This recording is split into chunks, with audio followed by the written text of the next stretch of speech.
السلام علیکم، میں ہوں کامران خان۔ سابق وزیر اعظم عمران خان کی قیادت پہ پی ٹی آئی کا لانگ مارچ اسلام آباد کی طرف گامزن ہے، جبکہ دوسری جانب آپ سپریم کورٹ نے عمران خان سے 25 مئی کے لانگ مارچ میں پیش ہونے والے واقعات پر تفصیلی جواب طلب کر لیا ہے۔ آج چیف جسٹس آف پاکستان عمر اتھا بندیال کی سربراہی میں سپریم کورٹ کے 5 رکنی بینچ نے حکومتی درخواست پر سماعت کی اور درخواست میں عمران خان کی جانب سے جہاد قرار دیے گئے لانگ مارچ کو روکنے کے لیے عبوری حکم جاری کرنے اور 25 مئی کے عدالتی حکم کی خلاف ورزی پر عمران خان کے خلاف توہین عدالت کی استدعا کی گئی۔ آج ایڈیشنل اٹارنی جنرل عامر رحمان نے حکومت کی جانب سے دلائل میں کہا کہ عمران خان نے 25 مئی کے لانگ مارچ سے متعلق اپنے جواب میں عدالتی حکم سے لا علمی کا اظہار کیا ہے۔ چیف جسٹس نے ریمارکس دیے کہ عدالت نے پی ٹی آئی کے وکلاء بابر اعوان اور فیصل چودھری پر اعتماد کیا تھا۔ دونوں نے کبھی نہیں کہا کہ انہیں ہدایات نہیں ملی۔ یقین دہانی پی ٹی آئی کی اعلیٰ قیادت کی جانب سے کرائی گئی تھی، جس کا آغاز عمران خان سے ہوتا ہے۔ چیف جسٹس نے کہا کہ وکلاء کا رابطہ نہیں ہوا تو یقین دہانی کیسے کرائی گئی؟ کیا وکلاء کو کسی سینئر لیڈر سے بات نہیں کرنی تھی؟ ٹیلی فونک رابطہ بھی نہیں ہوا تھا؟ اس موقع پہ پی ٹی آئی کے وکیل فیصل چودھری نے بتایا کہ بابر اعوان اور اسد عمر سے رابطہ کر کے عدالتی کارروائی سے آگاہ کیا گیا تھا، عمران خان سے رابطہ نہیں ہوا تھا۔ چیف جسٹس نے کہا کہ تصاویر کے مطابق اسد عمر ریلی میں تھے۔ عدالتی حکم میڈیا پر پورے ملک میں نشر ہوا تھا۔ عدالت نے پی ٹی آئی کی یقین دہانی پر حکومت کو ہدایت دی تھی۔ اسی بنیاد پر حکومت نے تمام رکاوٹیں بھی ہٹائی تھیں۔ کیا عدالت و عمران خان سے پوچھے کہ کیا ہوا تھا؟ 10,000 بندے بلا کر 2 لاکھ لوگوں کی زندگیاں اجیر نہیں کی جا سکتی؟ جسٹس اعجاز الاحسن نے ریمارکس دیے کہ وکلاء کو قیادت سے رابطے کا انکار نہیں کیا ہے وکلاء نے، اور واضح یقین دہانی پر عدالت نے وکلاء پر اعتماد کیا تھا۔ جلسے کے لیے صرف H9 کا گراؤنڈ دیا گیا تھا۔ تحریک انصاف نے عدالتی حکم کا غلط استعمال کیا۔ چیف جسٹس عمر اتھا بندیال نے کہا کہ H9 سے آگے آنے کا سوال نہیں پیدا ہوتا تھا۔ وکلاء کے ذریعے عدالت کو گمراہ کیا گیا۔ جو کچھ 25 مئی کو ہوا وہ دوبارہ نہیں ہونا چاہیے۔ عدالت اس کیس میں بہت سی تحمل سے کام لے رہی ہے۔ عدالت کے پاس موجود مواد کے مطابق عمران خان کو نوٹس ہونا چاہیے۔ عمران خان کو پھر بھی وضاحت کا موقع دے رہے ہیں۔ عدالت نے عمران خان کو ہفتے تک تفصیلی جواب جمع کرانے کی ہدایت کی اور سماعت 1 ہفتے کے لیے ملتوی کر دیے۔ اس معاملے کے پس منظر پر ہم نظر ڈالتے ہیں۔ اہم کیس ہے اور یہ بہت ہی اس کی اب بھی مسلسل سماعت جاری ہے۔ اب آئندہ ہفتے اس کی سماعت ہوگی۔ اس پہ بات کرنے کے لیے ہمارے ساتھ موجود ہیں قانونی سپریم کورٹ اعلیٰ عدالتی امور کے ممتاز ایکسپرٹ، ماہر اور صحافی جناب حسنات ملک۔ بہت بہت شکریہ حسنات ملک صاحب۔ کیس تو بہرحال بہت امپورٹنٹ ہے، لیکن اوورآل ایسا لگ رہا ہے کہ عدالت بہت تحمل سے کام لے رہی ہے، اور اس حوالے سے گو کہ 5 رکنی بینچ کے جسٹس یحییٰ آفریدی نے تو نوٹس کر دیا۔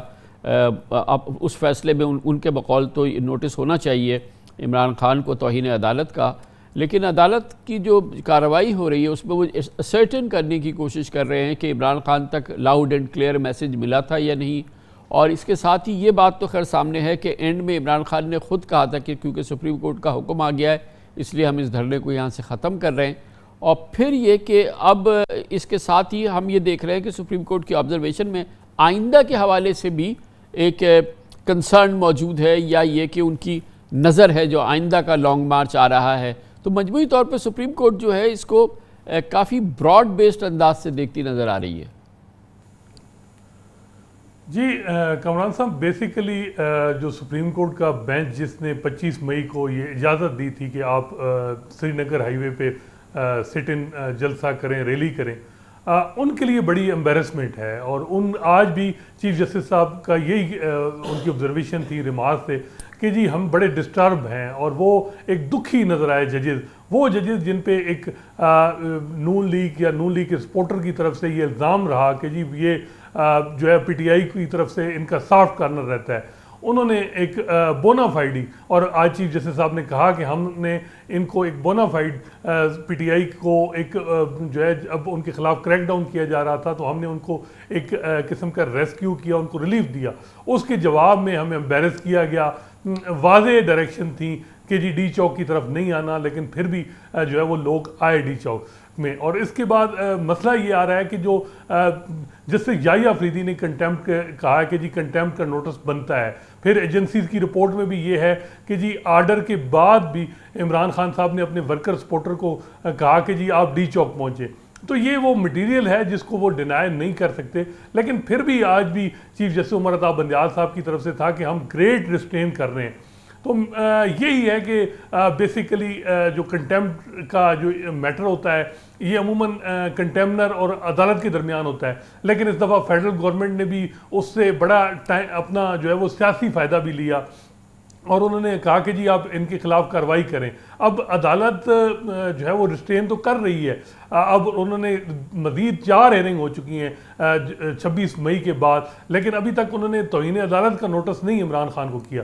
میرا خیال ہے کہ عمران خان صاحب میں بھی ان کو یہ پروسیڈنگ ڈراپ بھی ہو جائیں, زیادہ چانسز یہی ہیں. لیکن پی ٹی آئی کو بڑا لاس ہوا ہے کہ انہوں نے ان ججز کو امبیرس کرایا جنہوں نے ہمیشہ ان کے لیے ایک مطلب ہے کہ ان کو کہیں نہ کہیں ریلیف دیا ہے جب بھی مشکل میں آئی ہے. اور ان کو جب ڈپٹی اسپیکر مزاری کا کیس اٹھایا گیا تو نون لیگ یا حکومت کی طرف سے ویسے حسن صاحب آپ کو کیا لگ رہا ہے کہ یہ تو ہو گئی 25 مئی کا جو لانگ مارچ ہے اور اس حوالے سے جو ایکشن کیے ہیں پی ٹی آئی نے اور تمام ان کے ہمدردوں نے وہ اپنی جگہ ہے, لیکن آگے ایک اور لانگ مارچ آ رہا ہے سپریم کورٹ کی, کیا اس پہ بھی نگاہ ہے یا اس وقت یہ کیس ہی جو ہے یہ 25 مئی کے لانگ مارچ کے حوالے سے ہے؟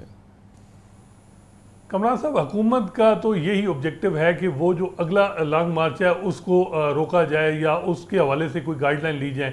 تو یہ جو معاملہ پینڈنگ ہے اس سے بڑا واضح ہے کہ وہ پیغام یہی ہے کہ جی حکومت کو بھی یہی عدالت کی طرف سے کہا گیا کہ جب بھی کوئی مسئلہ بنتا ہے تو آپ ہمارے پاس آئیں, تو ہم جب بھی آئین کی وائلیشن ہوگی, قانون کی وائلیشن ہوگی تو ہم اس کی کاغنیزنس لیں گے, اس پہ نوٹس لیں گے. تو اس سے بڑا واضح ہے کہ جی جو معاملہ ابھی پینڈنگ رکھا ہے ایک آبجیکٹو یہی ہے اور حکومت کی طرف سے بھی اطمینان کا اظہار یہی ہے, حکومت کے افیشلز کر رہے ہیں کہ جو میٹر پینڈنگ ہے اس سے وہ یہی ہے کہ پیغام پی ٹی آئی کو جا رہا ہے کہ وہ اب اس طرح نہیں کر سکتے, کیونکہ آج ایڈیشنل اٹارنی جنرل عامر رحمان صاحب نے یہ کہا کہ جی 3 دفعہ انہوں نے حکومت کے ساتھ معاہدہ کیا جب بھی دھرنا دیا, لانگ مارچ کیا, لیکن انہوں نے معاہدے توڑے, 2014 میں بھی توڑے, اس سے پہلے بھی 2 دفعہ توڑے. تو یہ چیزیں بھی عدالت کے جو ہے وہ ذہن میں ہیں. تو مین یہی حکومت کا آبجیکٹو ہے. ساتھ ہی سینیٹر کامران مرزا نے ایک پٹیشن فائل کیا ہے اسی کیس میں کہ جی کوئی گائیڈ لائن دی جائیں دھرنا کے حوالے سے, اور کہ جو ہے وہ اسلام آباد میں اس طریقے سے آزادی مارچ جو ہو رہا ہے اس میں ان کو کوئی اسٹرکچر پاس کرے, ان کو ریسٹرین کیا جائے. تو وہ پٹیشن بھی ساتھ پینڈنگ ہے. بہت شکریہ جناب حسرات ملک ہمارے ساتھ موجود تھے. کمرشل بریک کے بعد ذکر کریں گے شہباز شریف صاحب کا چین کا دورہ, بہت اہم دورہ تھا, وہ اب مکمل ہو گیا ہے. اس کے انجام کیا ہوا, اس کے اثرات کیا ہوئے, اس کی تصویر ابھی واضح نہیں ہے کہ یہ دورہ کامیاب رہا, نیم کامیاب رہا یا ناکام ہو گیا. مگر بہت امپورٹنٹ وش لسٹ لے کے شہباز شریف صاحب اور ہماری حکومت کے دوسرے لوگ چین گئے تھے, اور اب تک اس کے جو ہمارے سامنے نتائج ہیں وہ ہم آپ کے سامنے رکھیں گے. چھوٹے سے واقعے کے بعد وزیر اعظم شہباز شریف اپنا پہلا دورہ چین مکمل کر کے پاکستان واپس آ چکے ہیں. یہ دورہ بہت کامیاب رہا ہے, نیم کامیاب رہا ہے یا کامیاب نہیں رہا ہے, اس کے بارے میں ابھی ہمارے پاس حتمی مکمل رائے نہیں ہے. ہمارے پاس اس سلسلے میں مکمل حتمی جو خبریں ہیں وہ نہیں ہیں. اس سلسلے میں حکومت کی جانب سے بھی جو بات سامنے آئی ہے, حکومت چین کی جانب سے بھی ایک مشترکہ اعلامیہ ضرور جاری ہوا ہے, اور مشترکہ اعلامیے کے اندر الفاظ روایتی گرم جوشی کے ہیں. مگر جو اہداف تھے اس دورے کے, کیونکہ یہ بہت ہی امپورٹنٹ دورہ تھا پاکستان کی موجودہ معاشی صورتحال کے حوالے سے, کیا وہ اہداف پورے ہوئے, کیا ان میں سے کچھ اہداف پورے ہوئے, اس کے بارے میں ہم کچھ نہیں کہہ سکتے. مگر علامتی طور پہ یہ ایک بہت امپورٹنٹ دورہ تھا اور اس کی اہمیت بھی تھی, اور پاک چین دوستی کو ہائی لائٹ کرنے کے حوالے سے بھی اس کی بڑی امپورٹنس تھی, کیونکہ صدر شی جن پنگ نے تیسری بار صدر منتخب ہونے کے بعد چین میں کسی غیر ملکی سربراہ کو, یہ پہلے سے غیر ملکی سربراہ تھے جن کو انہوں نے ہوسٹ کیا. دورے میں وزیر اعظم شہباز شریف کی چینی صدر شی جن پنگ سے ملاقات بھی ہوئی, اور جو پچھلے کئی مہینوں میں یہ دوسری ملاقات تھی. اور پاکستان کے وزیر اعظم نے دورے کے دوران چینی وزیر اعظم سے بھی ملاقات کی, جن کی اصل دعوت پہ وہ چین پہنچے تھے. اور اس پورے پس منظر کے اندر یقیناً پاکستان کو اس دورے میں بہت امپورٹنٹ اس کو اپنے اس کے جو اہداف تھے وہ اس کو حاصل کرنے تھے. سب سے امپورٹنٹ بات یہ ہے کہ چین کے کچھ قرضے جو ہیں یقیناً اس وقت پاکستان کے جو غیر ملکی قرضے ان کا 1/3 چینی قرضوں پر مشتمل ہے. ان کی ادائیگی کا وقت آیا. پاکستان چاہتا تھا کہ وہ مؤخر ہو جائے. اس کے علاوہ پاکستان چاہتا تھا، جناب شہباز شریف چاہتے تھے کہ 5000 میگا واٹ کا ایک سولر بجلی پلانٹ جو ہے وہ لگ سکے اور وہ چین اس کی حامی بھرے. اس کے بارے میں کوئی حتمی تو بہرحال خبر اس میں نہیں ہے. ML1 کے حوالے سے بھی کہا یہ گیا تھا کہ اس سلسلے میں ایک بہت کوئی حتمی پازیٹیو اور کانکریٹ اور کوئی سبسٹینشیل اناؤنسمنٹ آئے گا، وہ بھی فی الحال اس حوالے سے نہیں ہے. یہ بات آئی ہے کہ اس سلسلے میں رسمی کارروائیاں پوری کرنے کی بات کی گئی ہے. کراچی سرکولر ریلوے کے حوالے سے بھی اس قسم کی کوئی بات سامنے نہیں آئی ہے. ہمیں علم ہے کہ چائنا کو بہت شدید تشویش تھی. چینی جو IPPs پاکستان میں بجلی کے کارخانے ان کی ادائیگیاں نہیں ہوئی ہیں. چائنا کی وہ بہت شدید تشویش تھی اس حوالے سے. ہمیں نہیں پتا کہ ان کی تشویش اور برہمی اس حوالے سے دور ہوئی یا نہیں ہے. اور سب سے امپورٹنٹ بات چینی باشندوں کی پاکستان میں سیکیورٹی کے معاملات ہے. اور ہم نے یہ دیکھا کہ اس حوالے سے صدر شی جن پنگ نے کافی تشویش کا اظہار کیا ہے اور اس حوالے سے حکومت پاکستان پہ زور دیا ہے کہ ان کی سیکیورٹی کو ناقابل تسخیر بنایا جائے. اور یہ تمام معاملات ہیں جس پس منظر میں ہم ابھی یقین سے نہیں کہہ سکتے کہ ہمارے تمام اہداف اس دورے کے حوالے سے جو تھے وہ پورے ہو گئے. اس پر مزید تبصرہ حاصل کرتے ہیں. اس کے لیے ہمیں جوائن کر رہے ہیں خارجہ امور کے پاکستان کے بہت ہی ممتاز ایکسپرٹ بھی ہیں، پاکستان کے بہت ہی نامور سینئر سفارتکار رہے سیکرٹری خارجہ سابق جناب اعزاز چودھری ہمارے ساتھ موجود ہے. بہت بہت شکریہ چودھری صاحب، آپ نے ہمیں جوائن کیا ہے. فرمائیے گا، ہم نے المیہ ضرور دیکھ لیا، روایتی الفاظ جو وہ تمام چیزیں ہیں کر رہا تھا کہ وہ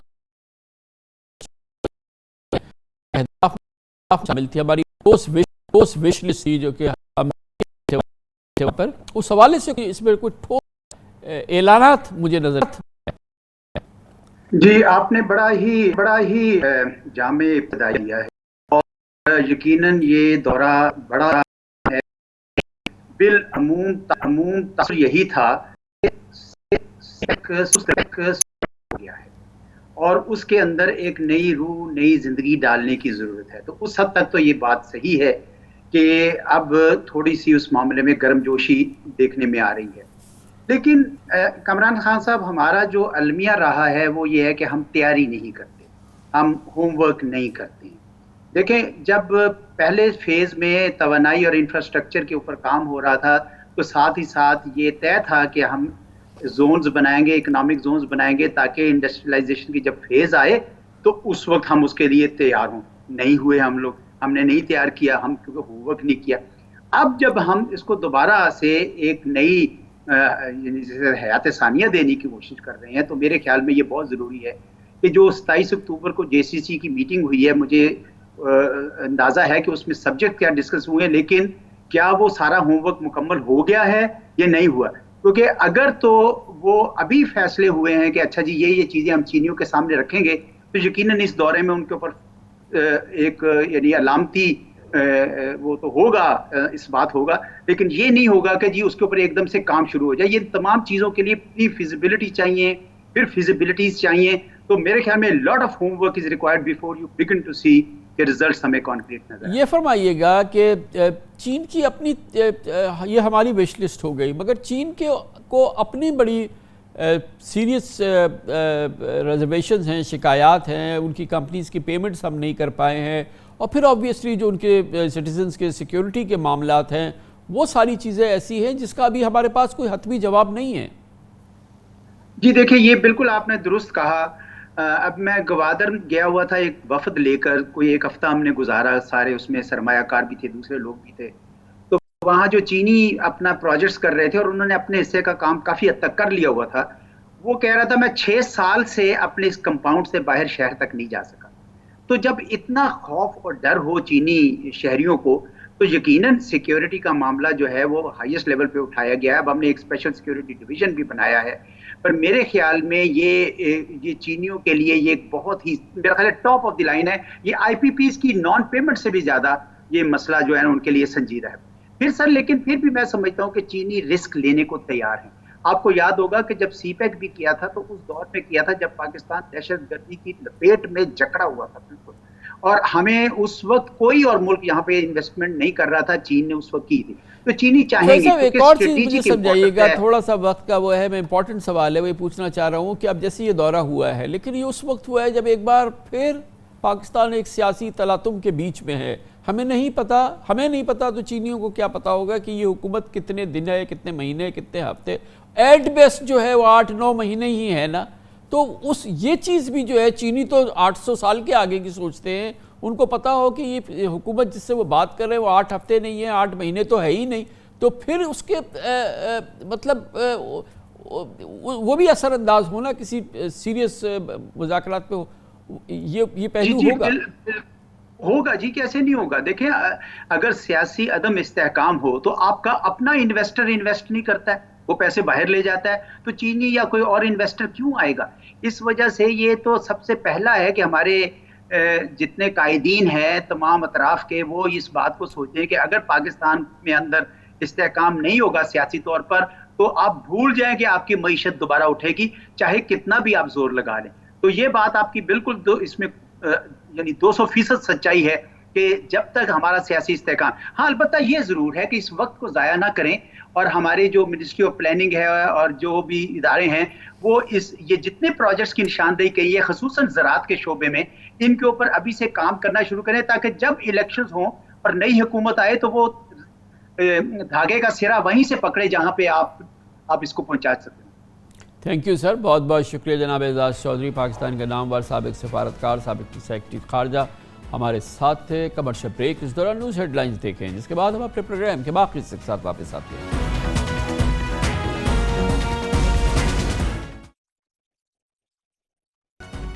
عمران خان کے لانگ مارچ کا 6واں دن ہے، عام انتخابات کے فوری اعلان سے کم وہ بات کرنے کے لیے تیار نہیں ہے، واپسی کے لیے تیار نہیں ہے۔ عوام کا جمع غفیر عمران خان کے حوصلوں میں اضافہ کر رہا ہے۔ دوسری جانب مسلم لیگ نون کے قائد نواز شریف تقریباً 3 سالہ خود ساختہ جلا وطنی اور بظاہر علالت کے باوجود لندن سے اچانک سیاست میں فعال ہو گئے ہیں۔ وہ شہباز حکومت کی فیصلہ سازی اور ملک کی داخلی سیاست میں اپنی رائے دے رہے ہیں۔ اہم سوال یہ ہے کہ نواز شریف پاکستان کب واپس لوٹیں گے؟ پچھلے 7 ماہ سے ملک میں نون لیگی حکومت ہے، تو نواز شریف کی واپسی میں نہ جانے کیا قباحت ہے۔ حقیقت تو یہ بھی ہے کہ اس وقت نواز شریف کی وطن واپسی بھی نون لیگ کو اگر انتخابی سیاست میں سرخرو کر دے تو یہ ایک معجزہ ہوگا۔ یہی وجہ ہے کہ عمران خان اتنے پورے اعتماد ہے کہ وہ نواز شریف کو ان کے حلقے میں الیکشن ہرانے کا چیلنج کر رہے ہیں۔ نواز شریف کی واپسی پر اگرچہ وزیر اعظم شہباز شریف کی بانی خیز خاموشی ہے، لیکن مریم نواز نے کل لندن میں بڑے پورے اعتماد انداز میں کہا کہ نواز شریف کی واپسی اور انتخابی سیاست میں قانونی رکاوٹیں دور ہونے والی ہیں۔ یہ اس سے پہلے بھی وہ کہہ چکی ہیں کہ نواز شریف واپس آ رہے ہیں۔ کل ایک بار پھر مریم بی بی نے دوبارہ اس کا اظہار کیا۔ مریم نواز کی طرح نون لیگ بھی بڑی بےتابی سے اپنے قائد نواز شریف کو ایک نجات دہندہ کے طور پہ دیکھ رہی ہے، اور کئی مہینوں سے اعلانات اور دعوے ہو رہے ہیں کہ نواز شریف جلد پاکستان آ رہے ہیں۔ لگتا ہے کہ عمران خان کی بڑھتی ہوئی مقبولیت، لانگ مارچ کے پریشر اور نون لیگی حکومت کے 6 ماہ کی کارکردگی کی وجہ سے نواز شریف اب اپنی فوری واپسی اور فوری انتخابات کے حامی نہیں۔ قابل غور بات یہ ہے کہ تحریک عدم اتفاق کے بعد نواز شریف جلد از جلد الیکشن کے انعقاد کے حمایتی تھی، جس کا اظہار نون لیگی رہنما بار بار کرتے تھے۔ اب نواز شریف صاحب نے الیکشن کے انعقاد کے حوالے سے بظاہر ایک مستقل رائے قائم کر چکے ہیں، اور وہ فی الحال انہوں نے لندن سے شہباز زرداری، فضل الرحمان سمیت 13 اتحادیوں کی حکومت کو ہدایت جاری کرنا شروع کر دی ہے۔ پرسوں بذریعہ ٹویٹ نواز شریف صاحب نے قوم کو آگاہ کیا کہ انہوں نے شہباز شریف کو عمران خان سے کسی بھی قسم کے مذاکرات کرنے یا مطالبات تسلیم کرنے سے منع کر دیا ہے۔ انہوں نے کہا کہ ایسا کوئی کام نہ کیا جائے جس سے عمران خان کو لانگ مارچ میں فیس سیونگ ملے۔ بظاہر نواز شریف نے عمران خان کو فیس سیونگ دینے سے انکار کیا، لیکن قرائن و شواہد سے لگتا ہے کہ نواز شریف در حقیقت نون لیگی حکومت کے لیے فیس سیونگ کے متلاشی ہیں، تاکہ موجودہ سیاسی دھینگا مشتی کے ممکنہ سنگین نتائج کا ملبہ وہ پی ٹی آئی پہ ڈال سکیں، اور جب کبھی بھی انتخابات ہو تو مسلم لیگ نون الزامات کا نعرہ لگا کے انتخابی مہم چلا سکے۔ فی الحال اہم سوال یہ بھی ہے کہ اگر نواز شریف واپس نہیں آتے تو عمران خان کا مقابلہ کون کرے گا، کیونکہ اس وقت واضح طور پہ لگتا ہے کہ عمران خان کے لیے میدان بالکل خالی ہے۔ اس وقت ان کا مقابلہ ان کے سامنے کوئی جو اس وقت کی حکومتی لیڈرشپ ہے وہ نہیں کر رہی، اور لگتا ہے کہ میاں صاحب فی الحال یقین دہانیوں، سہولتوں اور تمام اس انتظامات کے منتظر ہیں جس سے کہ ان کا آنا سہل ہو سکے۔ اس موضوع پر لندن میں کیا سوچ ہے، کیا گفتگو ہو رہی ہے، یہ ہم جاننے کے لیے جائیں گے لندن، جہاں پر ہمارے اور ممتاز سینئر صحافی اظہر جاوید موجود ہیں۔ بہت بہت شکریہ اظہر جاوید صاحب۔ یہ بتائیے گا کہ اب تو کئی مہینے ہو گئے، ہم بھی اس پروگرام میں کہتے رہے ہیں کہ اب آئے نواز شریف صاحب، اور اب آئے اور اب آنے والے، ان کی لیڈرشپ تو خیر یہ کہتے کہتے پتہ نہیں نہ جانے کتنے ہفتوں مہینوں گزر گئے ہیں، مگر ابھی بھی فی الحال ہمیں کوئی ایسے سرٹن کوئی صورتحال نظر نہیں آ رہی کہ نواز شریف صاحب بس اب واپس آنے والے ہیں۔ کیا وہ بالکل 100% شیورٹی چاہتے ہیں کہ جب وہ یہاں آئیں تو ان کے لیے کسی قسم کا کوئی مسئلہ نہ ہو؟ نواز شریف کے جو معاملات ہیں، جو ان کے خلاف مقدمات ہیں، وہ ایک بہت بڑی رکاوٹ ہے ان کے پاکستان پہنچنے میں۔ اس سے پہلے مریم نواز صاحبہ بھی یہ کہہ چکی ہیں کہ وہ ہم نہیں چاہتے وہ جب واپس آئیں تو وہ جیل جائیں۔ تو اس وقت جو سب سے بڑا ایشو مجھے لگ رہا ہے کہ جو نئے آرمی چیف کی تعیناتی ہے، جو لانگ مارچ چل رہا ہے عمران خان صاحب کا، اور جو سیاسی معاملات ہیں ان کی سیٹلمنٹ کے ایشوز ہیں۔ نواز شریف صاحب اس وقت حکومت یہاں سے بیٹھ کے چلا رہے ہیں، وہ یہ سمجھتے ہیں کہ یہ سارے معاملات جب سیٹل ہو جائیں، جب معاملات ڈسٹ بیٹھ جائے، جو یہ چیزیں ہوں تو اس کے بعد ان کی واپسی ہو۔ جو میری اطلاعات ہے گزشتہ 1 سے 2 دن کی، جو لیگل ٹیم ہے میاں محمد نواز شریف کی، اس نے جو اپیل ہے اس کو جلد سنوانے کے لیے اسلام آباد ہائی کورٹ میں اپنی ڈاکومنٹس تیار کر لی ہیں۔ اگلے ہفتے 10 دن میں وہ کورٹ سے رجوع کیا جائے گا۔ اس کے بعد نواز شریف صاحب کی واپسی کے لیے ان کی حفاظتی ضمانت، یا جس طرح اسحاق ڈار صاحب آئے تھے کہ ان کو جو ایک لیگل وے ملا تھا اس کے تحت وہ آئیں، لیکن جو مجھے حالات یہ لگ رہے ہیں کہ ان سارے معاملات کا سارا انحصار اگلے 10 سے 15 دن کے واقعات پہ ہوگا، جس میں جو معاملات ہیں پولیٹیکلی اس حوالے سے۔ جہاں تک نواز شریف صاحب کی بات ہے، میری پرسوں بھی ان سے ملاقات ہوئی تھی جب مریم نواز صاحبہ کی پریس کانفرنس ہوئی، تو مریم نواز صاحبہ کی جو پریس کانفرنس کے موقع پہ بھی نواز شریف صاحب آفس میں ہی تھے، لیکن وہ سامنے نہیں آئے۔ لیکن جو بیانیے کی بات تھی وہ اپنی ایک پریس کانفرنس میں وہ پہلے بھی بتا چکے تھے، اور وہ یہ بتانا چاہتے ہیں کہ ان کے ساتھ عدالتی ظلم ہوا تھا، ان کو ایک منصوبے کے تحت آؤٹ کیا گیا تھا۔ تو یہ ساری راہ بنا رہے، لیکن میرے خیال میں اس سال شاید ان کی واپسی مشکل ہو۔ وہ شاید مجھے یہ سمجھائیں کہ یہ کیا احساس ہے، کیا جواب ہے، کیا رد عمل ہے کہ ہر گزرتے دن مجھے یقین ہے کہ نواز شریف صاحب کو پتہ ہے کہ ان کی حکومت غیر مقبول سے غیر مقبول ہو رہی ہے، ان کی پارٹی کی غیر مقبولیت بڑھ رہی ہے، عمران خان کی مقبولیت بڑھ رہی ہے، عمران خان ہر الیکشن جیت رہا ہے، میدان میں اترا ہوا ہے، سامنے کوئی مقابلہ نہیں ہے، سیاسی طور پہ ایک بہت بری صورتحال ہے، اور اس میں نواز شریف صاحب کا نہ جانا اس نے مزید اس جو اس وقت کمزوری ہے حکومت کی، خاص طور پہ نون لیگ کی، اس کو بڑا کمپلیکیٹ کیا ہوا۔ اس کا جواب کیا ہے، اس کا کس طریقے سے اس کا مقابلہ کریں گے لندن میں بیٹھ کے نواز شریف صاحب، اور کیسے اس کو اوورکم کریں گے؟ کامران صاحب، مجھے جو لگتا ہے، جو میری ملاقاتیں میں دیکھتا ہوں کہ میاں نواز شریف صاحب اس وقت لانگ ٹرم پلاننگ پہ عمل کر رہے ہیں۔ ان کی جو پلاننگ ہے وہ اگلے 1 سال کے لیے جب انتخابات ہونے ہیں۔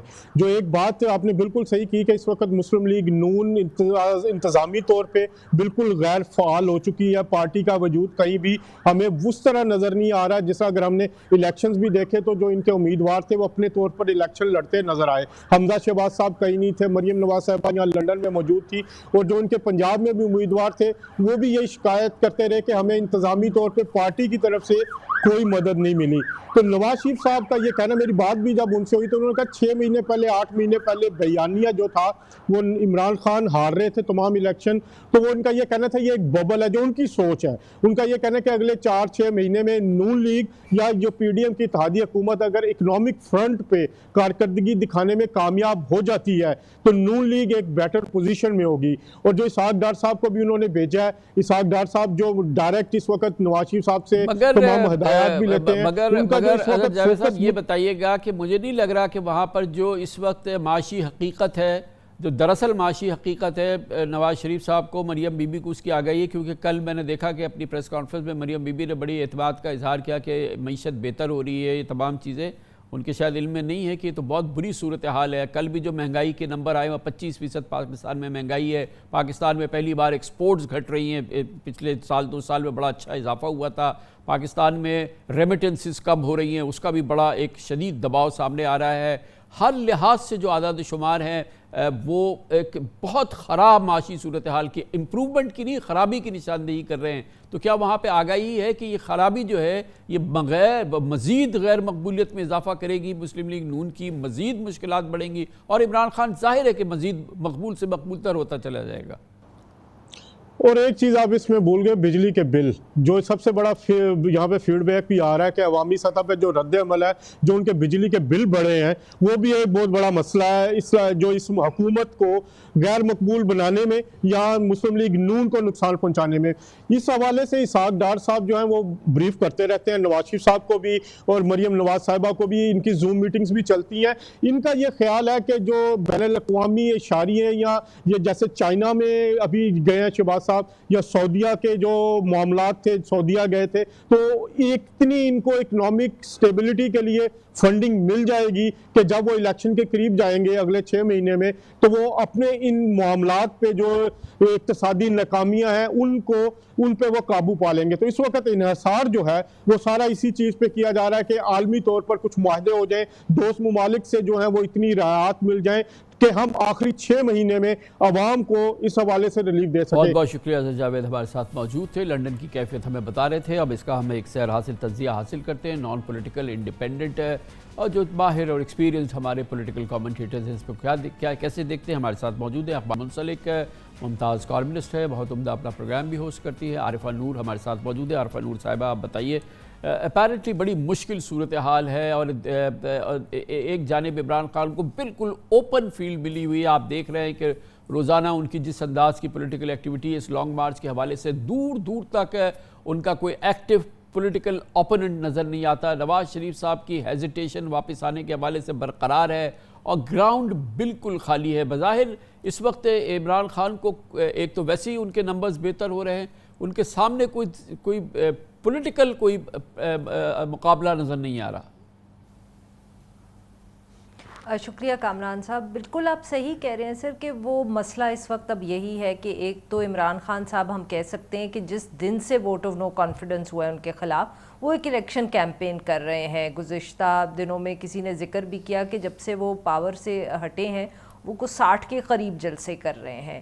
لانگ مارچ کے اوپر بھی آپ جتنی تنقید کر لیں، آپ کہیں نمبرز ٹھیک نہیں ہیں، وہ اس سے کچھ حاصل نہیں کر پائیں گے اسلام آباد پہنچ کے، مگر اگر آپ اس کو دیکھیں ایز این الیکشن کیمپین تو آئی تھنک کہ وہ پھر بہت سکسیسفل رہے گی۔ وہ لوگوں میں ہیں، موجود ہیں، روز جلسہ کرتے ہیں، لوگوں سے گفتگو کرتے ہیں، اور نواز شریف صاحب جیسے آپ نے ابھی بہت تفصیل سے ذکر کیا، وہ ملک سے باہر ہیں کیونکہ ان کے ابھی لیگل مسائل حل نہیں ہوئے۔ دیکھیں ان کے لیگل مسائل بھی جو ہیں وہ 2 قسم کے ہیں۔ ایک تو obviously ان کی جو سزا ہے وہ اس کے اوپر پریشان ہیں کیونکہ وہ واپس آ کے جو بہت سے اکاؤنٹس ذکر بھی کرتے ہیں وہ جیل نہیں جانا چاہتے۔ مریم نواز صاحبہ کوئٹ ہوئی ہیں، اب ہم امید کر سکتے ہیں کہ اس کا فائدہ نواز شریف صاحب کو بھی ہوگا، پر سر یہ فائدہ اگر ہو بھی گیا تو ان کی ڈسکوالیفیکیشن تو سپریم کورٹ نے کی ہے، وہ تو اب مسئلہ اتنا آسان نہیں ہوگا کہ ایک ہی فیصلہ آ جائے گا اور وہ ہو جائے گا۔ تو نواز شریف صاحب جب واپس بھی آئیں گے سر، تو وہ جو لیول پلینگ فیلڈ ہے جس کا ذکر پاکستان مسلم لیگ نواز بار بار کرتی ہے، وہ لیول پلینگ فیلڈ تو ایک طرف اگر ایک ڈسکوالیفائڈ لیڈر ہے، دوسری طرف ایک لیڈر ہے جو ڈسکوالیفائی نہیں ہے، تو وہ ویسے بھی بڑا مشکل ہوگا ان کے لیے۔ اور دوسرا، جیسے اظہر صاحب نے بہت تفصیل سے ذکر کیا، the economy is a huge challenge. اگر نواز شریف صاحب اور شہباز شریف صاحب یہ سوچ رہے ہیں کہ 6 مہینے میں 8 مہینے میں شاید حالت اتنی بہتر ہو جائے کہ وہ IMF پروگرام جو ہے اس کو وہ چھوڑ سکیں اور پھر وہ خرچے کریں الیکشن سے پہلے، میرے خیال میں اس وقت ان کی تھنکنگ یہ ہے کہ کہیں سے کوئی ایسی رعایت ملے کہ IMF پروگرام میں سے پاکستان جو ہے وہ ایگزٹ کرے، تو پھر ہی وہ الیکشنز کے لیے اس قسم کے خرچے کر سکتے ہیں جو شاید وہ کرنا چاہ رہے ہیں۔ لیکن دیکھیں نا، یہ کوئی 8 سال نہیں ہیں، یہ تو چند مہینے ہیں ایٹ بیسٹ ہے، وہ بھی اس وقت کہ جب یہ عمران خان کا اس بڑھتے ہوئے پریشر کے آگے حکومت کھڑی رہے، اور اس میں بھی آپ دیکھیں ایوری پاسنگ ڈے جو اکنامک نمبرز ہیں، جو معیشت کے اعشاریے ہیں، وہ مسلسل گر رہے ہیں۔ ابھی آپ لیٹسٹ دیکھیں کہ کیا حال ہو رہا ہے اس وقت اکانومی کا اور بزنس کانفیڈنس کا۔ گیلپ کہتا ہے، آج اس نے کہا ہے کہ آل ٹائم لو ہے، تو یہ تو کوئی بہت بڑا معجزہ، کوئی بڑا میریکل بھی ہو جائے، ادروائز تو اس میں مزید رسک ہے اس سیٹ اپ کے لیے کہ یہ اور کتنا ان پاپولر نہ ہو جائے کہیں۔ کامران صاحب وہی جیسے انگریزی میں ایک فریز ہوتا ہے نا، اس کو کہتے ہیں hope is not a strategy. تو اس وقت مجھے تو یہی لگتا ہے کہ جو پی ڈی ایم کی حکومت ہے نا وہ اسی پہ خاص طور پہ جو پاکستان مسلم لیگ نواز ہے وہ اسی پہ کام کریے کہ ان کا خیال ہے کہ اس وقت کیونکہ ہم بہت غیر مقبول ہیں، اگر وقت گزرے گا تو ہماری صورتحال بہتر ہو جائے گی. اب کیا وہ یہ سمجھتے ہیں کہ وہ اکانومی کو بہتر کر لیں گے؟ کچھ لوگوں میرے خیال میں کچھ ایسے بھی لوگ ہیں پی ڈی ایم میں اور حکومت میں جو یہ سمجھتے ہیں کہ عمران خان صاحب جس پیس پہ ایک اپوزیشن پالیٹکس کریں وہ اس کو سسٹین نہیں کر پائیں گے. وہ یہ سمجھتے ہیں کہ لوگ تھک جائیں گے ان کے جلسوں میں آنے سے اور اس کا فائدہ بھی حکومت کو ہوگا. So you know it is جس کو کوئی والی بات کہ hope is not a strategy but in کے لیے hope is a strategy. Arifa صاحب سیاست کے لیے تو سب سے امپورٹنٹ چیز یہ کہ میدان میں تو کوئی ہو، عمران خان کے سامنے کھڑا تو کوئی ہو، کوئی جلسہ تو کر رہا ہے. اور لندن کی ٹویٹ سے تو عمران خان کا مقابلہ نہیں ہو سکتا نا، یا وہاں سے ایک ویڈیو پریسر سے تو عمران خان کا مقابلہ نہیں ہوگا نا. بالکل نہیں ہوگا. اور خان صاحب یہ تو اب سوال نواز شریف صاحب سے ہی کوئی پوچھ سکتا ہے، مریم نواز صاحبہ سے کوئی پوچھ سکتا ہے کہ جب اتنے کرٹیکل نیشنل اسمبلی کے الیکشن تھے تو مریم نواز صاحبہ نے تو کنٹیسٹ ہی نہیں کیا، کیمپین ہی نہیں کیا، وہ ملک سے چلی گئیں. آج تک پی ایم ایل این سے کوئی ہمیں یہ جواب نہیں دے پایا کہ اگر وہ ہفتہ 10 دن اور رہ جاتی، 2-3 جلسے کر لیتی تو کوئی تو کھڑا تو ہوتا نا، کوئی پارٹی کو، کوئی ان کے جو ووٹر ہیں ان کو بھی امید ہوتی کہ بھئی ہمارے لیڈرز ہمارے ساتھ میدان میں ہیں. نیشنل اسمبلی کے جو الیکشنز تھے اس سے پہلے مریم نواز صاحبہ باہر چلی گئیں. آج تک ہمیں نہیں معلوم ہوا کہ وہ کیوں چلی گئیں، کیوں نہیں انتظار ہو سکتا تھا ہفتہ 10 دن اور.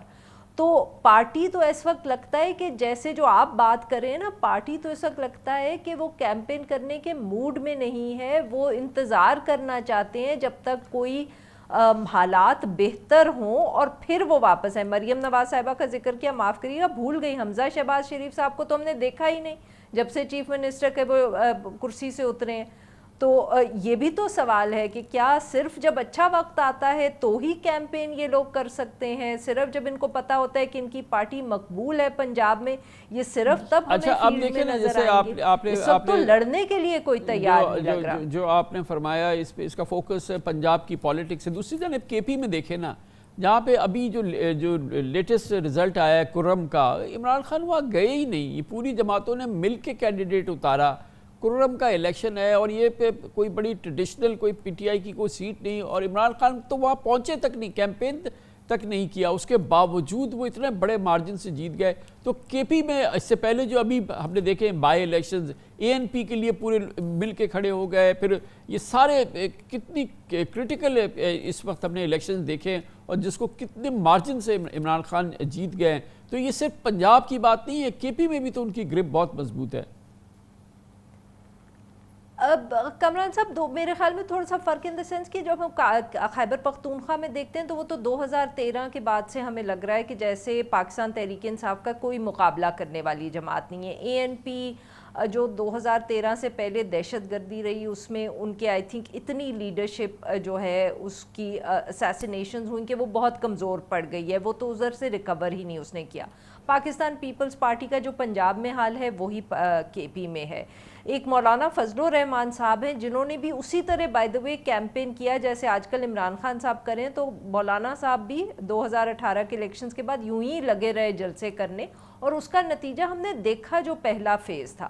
بٹ آبویسلی اس کے بعد سے جب سے عمران خان صاحب کو ہٹایا گیا ہے، جو انہوں نے بیانیہ بنایا ہے وہ، اور آبویسلی جو ہیلتھ کارڈ آئی تھنک ایک بہت میجر فیکٹر ہے ان کے لیے کے پی میں، وہ بہت وہاں مقبول ہے. پنجاب میں ابھی بھی مقابلہ ہے. میں اس لیے ذکر پنجاب کا اس لیے کری ہوں کیونکہ پنجاب میں ایک مقابلہ ہے. پاکستان مسلم لیگ نواز وائپ آؤٹ نہیں ہوئی، مگر جیسے آپ بار بار کہتے ہیں کہ اگر وہ فیلڈ میں نہیں ہوں گے، نظر نہیں ہوں گے، تو اٹ گیوز، وہ بالکل ہی جو ہے نا وہ فیلڈ خالی ہو گیا خان صاحب کے لیے. تو وہاں یہ فرق ہے. And at the end of the day جیسے ہمیں بھی پتہ ہے، آپ کو بھی پتہ ہے کہ کے پی صرف جیتنے سے خان صاحب اسلام آباد میں نہیں پہنچتے، ان کو پنجاب میں بہت ایک سگنیفیکنٹ نمبر آف سیٹس جیتنی پڑیں گی کہ اگر وہ اسلام آباد میں حکومت بنانا چاہتی ہیں. اور اگر وہ یہ جیت گئے تو پی ایم ایل این کے لیے اتنا ہی مشکل ہے to get the numbers, because ان کے پاس پنجاب کے علاوہ ہے کچھ نہیں. تو بیٹل تو وہیں ہے. اور ابھی دیکھیں ایک یہ بتائیے اس پہ آپ کی کیا رائے ہے کہ ساری آنکھیں آل آئیز کہ ابھی جو نئے آرمی چیف کی اپوائنٹمنٹ ہونی ہے، اس کے بعد جو بھی اپوائنٹمنٹ آئے گی آبویسلی نئی لیڈرشپ کے ساتھ پرسپیکٹو بنتا ہے، اس میں چینجز آتی ہیں، اس میں امپرومنٹس آتی ہیں، تو یہ تو گارنٹی نہیں ہوگی کہ اس سیٹ اپ کی جو اس وقت کی جو گورنمنٹ ہے اتنی ان پاپولر اور اتنی اس کی جو ہے ایوری ڈے اس کی کرنسی نیچے گر رہی ہے کہ اس کو اسی طرح کی سپورٹ رہے آرمی کے ساتھ، اور وہ اس کے سامنے آ کے کھڑی رہے عمران خان کے سامنے، جیسے کم از کم آج نظر آ رہی ہے۔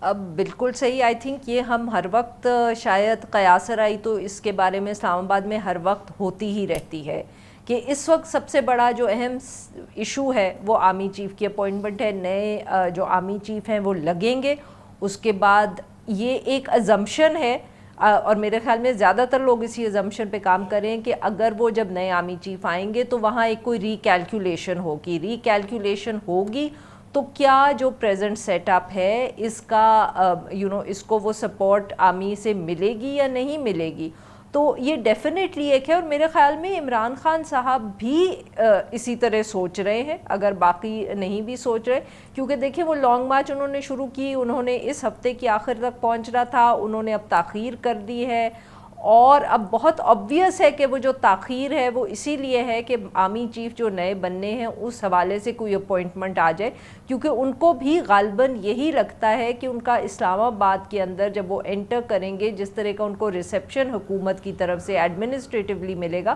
اس میں بھی تبدیلی، میرے خیال میں وہ یہ سوچیں کہ اس میں بھی تبدیلی ہوگی اگر آرمی چیف کی اناؤنسمنٹ ہو جائے۔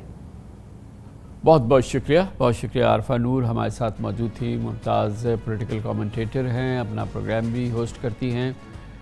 کمرشل بریک، اس کے بعد ہم ذکر کریں گے پاکستان کی معیشت میں شدید دباؤ ہے، پریشرز ہیں، اور اس میں اس حوالے سے جو نئے نمبرز آ رہے ہیں وہ اس بات کا اشارہ کر رہی ہیں کہ بہتری کے نہیں بلکہ خرابی کے نمبرز ہیں، اور ایک بار پھر یہ بات ثابت ہو رہی ہے کہ پاکستان کا بزنس کا، معیشت کا اس سال 2022 میں تو بھرکس نکل گیا ہے۔ گیلپ کا ایک سروے کہتا ہے کہ پاکستانیوں میں بزنس کانفیڈنس جو ہے وہ آل ٹائم لو ہے آج، اس میں کوئی شک بھی نہیں ہونا چاہیے۔ اعداد و شمار یہ تمام معاملات آپ کے سامنے رکھتے ہیں تجزیے کے ساتھ چھوٹے سے وقفے کے بعد۔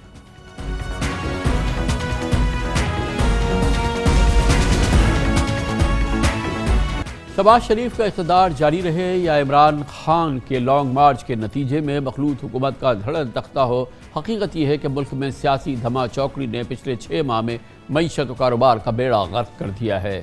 سیاست میں ہیجانی کیفیت ہر گزرتے دن ملک کو معاشی ابتری کے دلدل میں دھکیل رہی ہے۔ IMF پروگرام کی بحالی کے باوجود معیشت کے تمام آشاریے خطرے کی گھنٹی بجا رہے ہیں۔ مہنگائی کی شرح، ریونیو کلیکشن، ایکسچینج ریٹ، زر مبادلہ کے ذخائر اور خاص طور پہ ریمیٹنسز کی صورتحال انتہائی مایوس کن ہے، جبکہ عوامی حلقوں میں تو بس مہنگائی اور صرف مہنگائی کی پکار ہے۔ اس سال مالی سال میں جولائی سے اکتوبر تک مہنگائی کی اوسط شرح 25% سے تجاوز کر گئی۔ پچھلے مہینے شہری علاقوں میں مہنگائی کی شرح 26.6% اور دیہی علاقوں میں 30% تک پہنچ چکی تھی۔ پچھلے مہینے ٹیکسٹائل ایکسپورٹ 27 کروڑ ڈالر یعنی 60 ارب روپے سے زیادہ کم رہی، اور اس سال اکتوبر میں پاکستان نے 1 ارب 33 کروڑ ڈالر کی ٹیکسٹائل ایکسپورٹ کی، جو پچھلے سال اکتوبر کی 1 ارب 60 کروڑ ڈالر ایکسپورٹ سے 16% کم ہیں۔ تشویشناک بات ہے کہ ایکسپورٹس تو گر رہی ہیں، اب ریمیٹنسز بھی گھٹ رہی ہیں۔ بیرون ملک مقیم پاکستانیوں کی بینکنگ چینل سے رقوم بھیجنے کی رفتار میں واضح کمی آ رہی ہے، اور اس مالی سال کی پہلی سہ ماہی میں ریمیٹنسز میں 6% کمی آئی ہے۔ پچھلے سال اس عرصے میں 8 ارب 20 کروڑ ڈالر آئے تھے، جبکہ اس سال ترسیلات 7 ارب 60 کروڑ ڈالر رہی۔ اب اسٹیٹ بینک کے پاس 13 ارب 16 کروڑ ڈالر کے زر مبادلہ کے ذخائر ہے، اور صرف 6 ہفتوں کی امپورٹس اس سے کافی ہے، جبکہ روپے کی قدر میں معمولی ریکوری بھی رک گئی ہے۔